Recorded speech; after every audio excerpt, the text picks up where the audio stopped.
Hey, welcome back to Thursdays with Culture Talk. It's Cynthia Forstman and Teresa Agresta, my business partner and sister. I just was sharing with Teresa before we turned the video on about an article that came across my desk this morning. It is the 2021 Edelman Trust Barometer.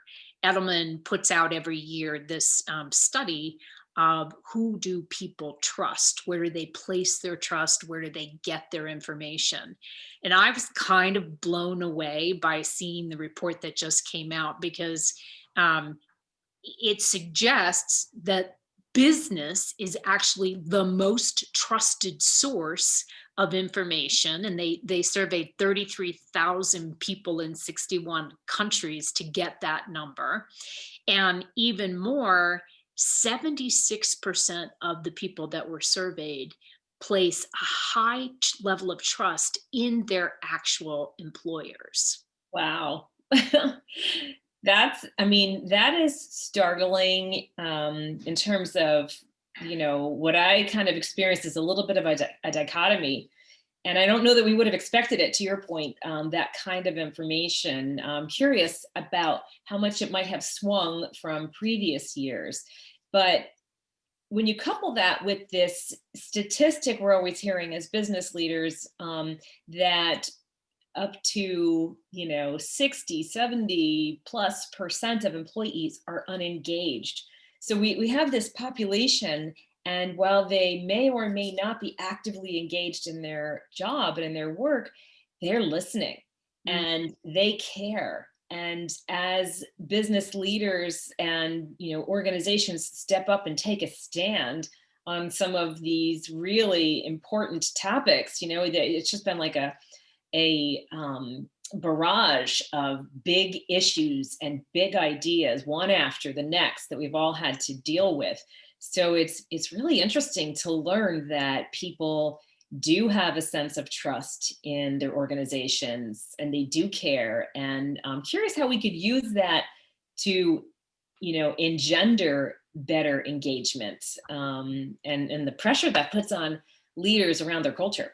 Uh, Absolutely. I was thinking about that. I was thinking about how, we didn't look to business necessarily for, the kind of information that maybe government would put out or, other organizations, the media, for example, both the government and the media, their trust went down. People's trust in the government and media went down.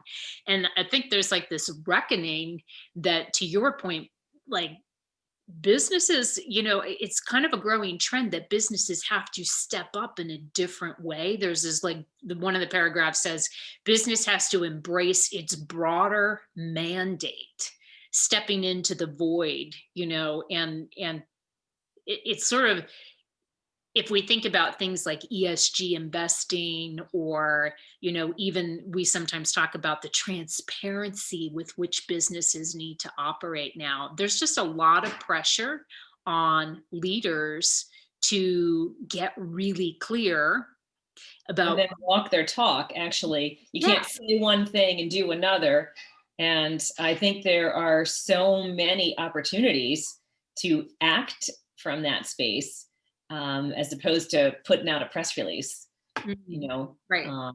Hey, how do you take what used to be, something we could kind of gloss over and paint a color and say this is what we stand for, and yet today we have to really be backing that up with actions and policies. And, it's got to filter through to the way that we hire and recruit. And then the way that we treat our people, ultimately is going to, sort of stand the test of time. Mm. And you know what, it'll be really interesting to see over the next few years if that trust builds in businesses, if we step up to the challenge, or if we start to see a waning trust in business the way that we have in some of these other institutions. Yeah.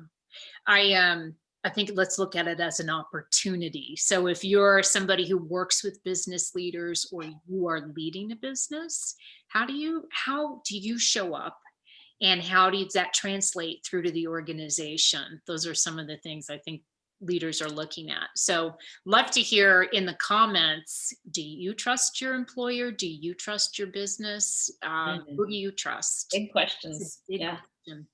All right. Awesome. We will see you next week. Thanks for joining us.